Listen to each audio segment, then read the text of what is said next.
Situation remains tense in Middelburg after this week's municipal workers' protest that left 2 dead.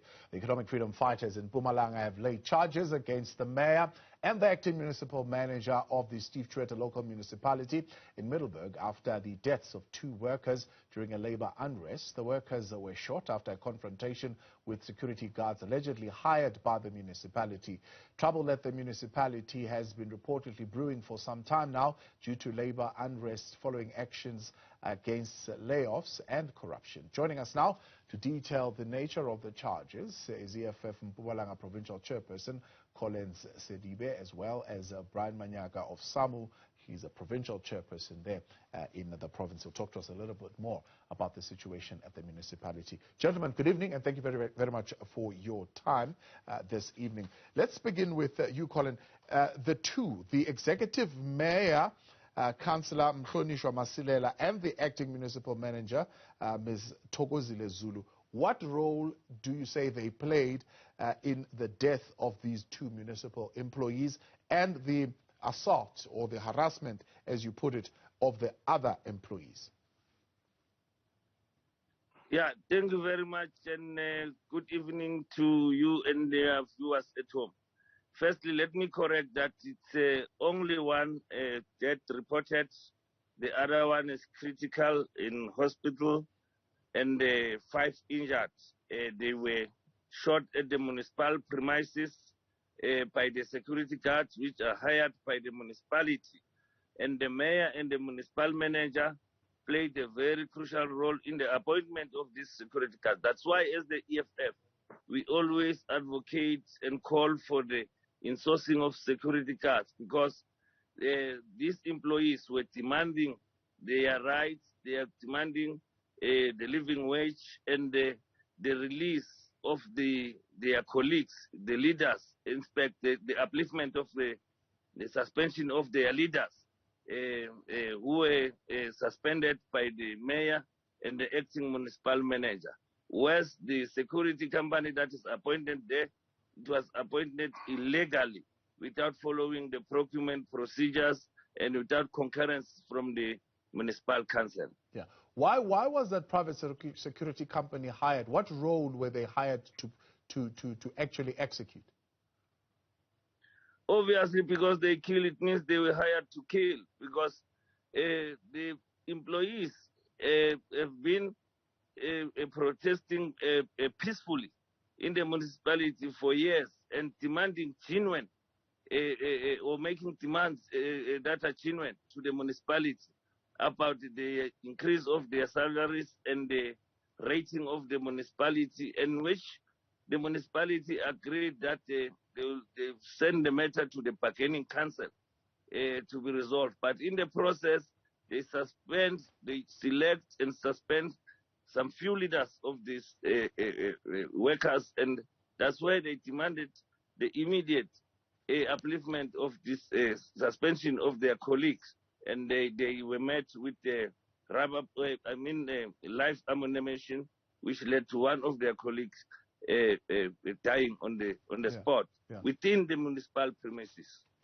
Brian, let me bring you in here. Brian Manyaka, SAMU Provincial Chairperson. Let me read the opening statement from the municipality, which we've just received. It says, the local municipality of Steve Tshwete in Middelburg, Mpumalanga province, has learned with shock the disturbing shooting incident which took place at the municipal premises. The municipality is shocked that there was a shooting incident at the municipality. Brian, what do you say to that? Good evening to yourself and the viewers at home. I think the municipality understatement, it's economic about the truth, because by the very same fact that they hired private security guard, very highly armed and dangerous security guards, to be in their premises, they cannot say they are shocked. That's what they wanted to do, because as leadership, if there are problems in an institution, you're supposed to engage, have an open door policy, to sit down with employees and discuss the problem and resolve it. But by the mere fact of increasing the security with extra security guard, those heavily guard people, you can't say you are shocked. So the municipality is economic with the truth. They are lying, to put it very clear. They are not shocked. That's what they wanted. because as some, we believe that we can resolve our issues and worker issues around the table, so they cannot be shocked. You cannot hire assassins and mercenaries and say you are shocked when they kill people. There are three. I really dispute that statement. There are three charges that they are putting against, not charges, but versions of the story that they are saying actually happened here. And you can give us your version. One, they're saying people forcefully made their way into the municipal premises by removing a gate from the main entrance. Two, they started attacking the security personnel by throwing unidentified objects, fist fighting. But three, they discharged a firearm towards the security personnel. Did those three things happen as the municipality say they happened? I want to indicate that those are allegations. However, if you have to deal with clear issues, those workers were shot at the back, which shows that they were surrendering. They were no longer dangerous to the institution. So can they bring evidence? Because it's evident from the injuries of those workers, and the one that has passed on, may his soul rest in peace, and we pass our revolutionary condolences to the bereaved family. So they are too economic about the truth. Because if you shoot somebody at the back, it means the person was surrendering. And those officials were raising genuine issues, demanding the reinstatement of the colleagues who were suspended allegedly for doing nothing. So the municipality is not telling the truth. Can they tell the truth?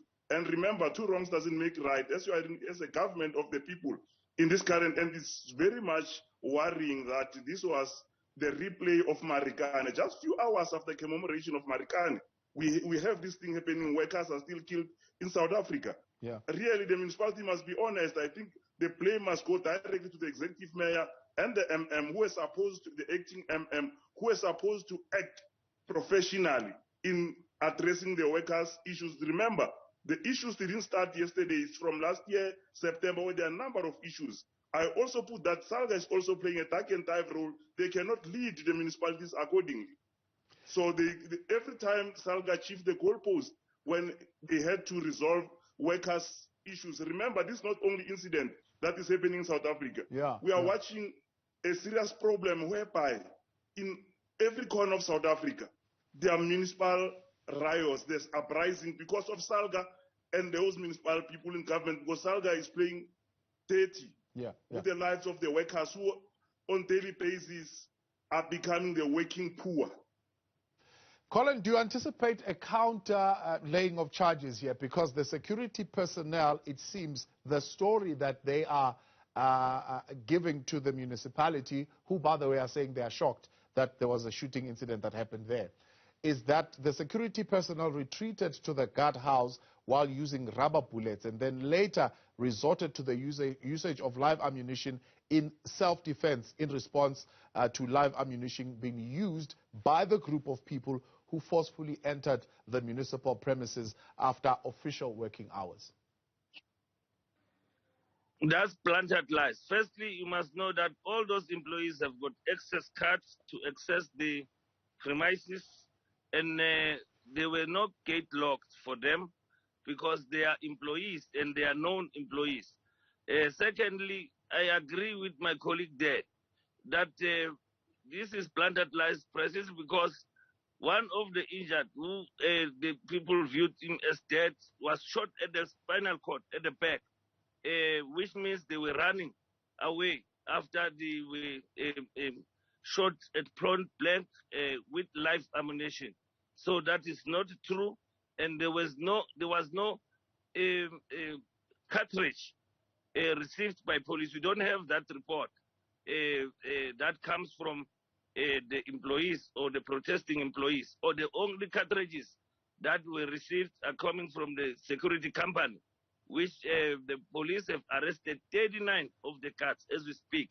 I see this in the municipalities been doctoring the issue, which means they are not sympathetic and apologetic about what they did to these fellow employees by saying that they've arrested 15 guards and by saying that they are shocked to find out or to learn about this incident.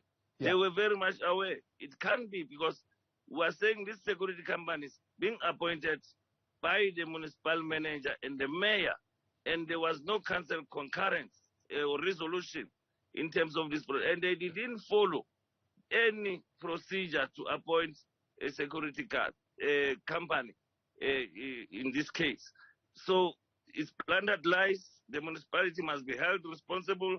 The municipality led by the ANC has killed the employees of the municipality.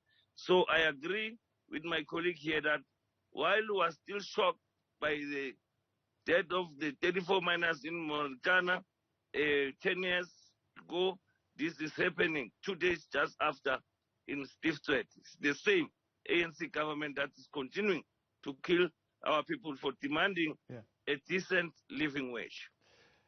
Brian, I want to once again, just for clarity, categorically, are you saying to us none of the striking employees had a gun on them? They were not carrying any firearms, and there is no firearm that was discharged. Maybe they were carrying it, but it wasn't discharged towards the security personnel.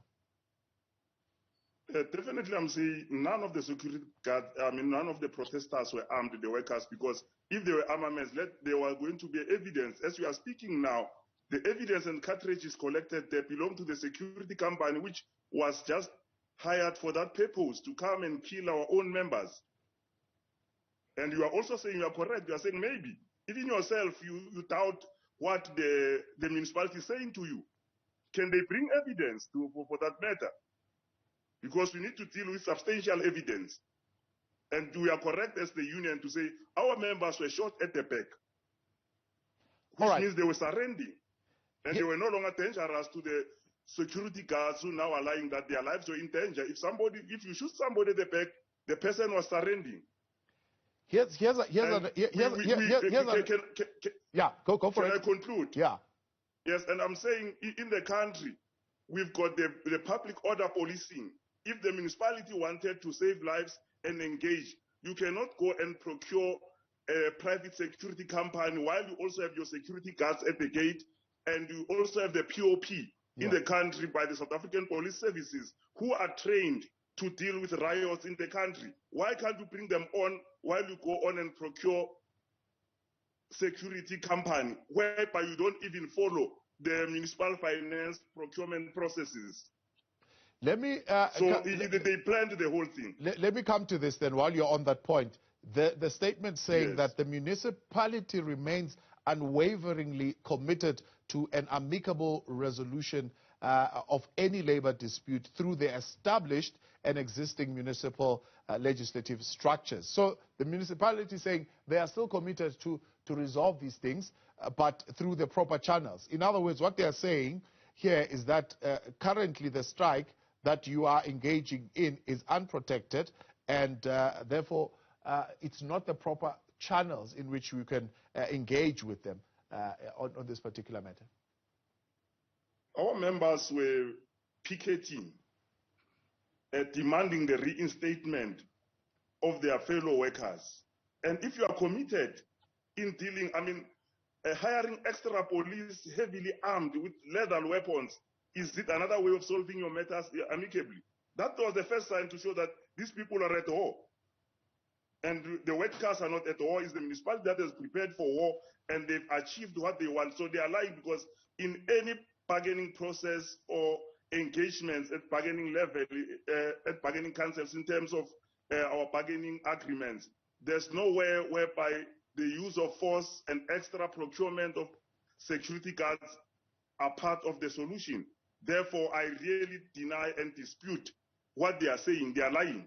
You can't hire assassins and say you want to resolve issues amicably. That's a blatant lie. Gentlemen, appreciate your time. Thank you very much for coming on and helping us in the conversation there. That is Colin Sidibe, EFF Provincial Chairperson, and Brian Manyaka, SAMU Provincial Chairperson. And of course, this is a statement that I was reading coming from the acting municipal manager of the Steve Tshwete Local Municipality, saying they are putting facts on the table, reacting to what took place there yesterday.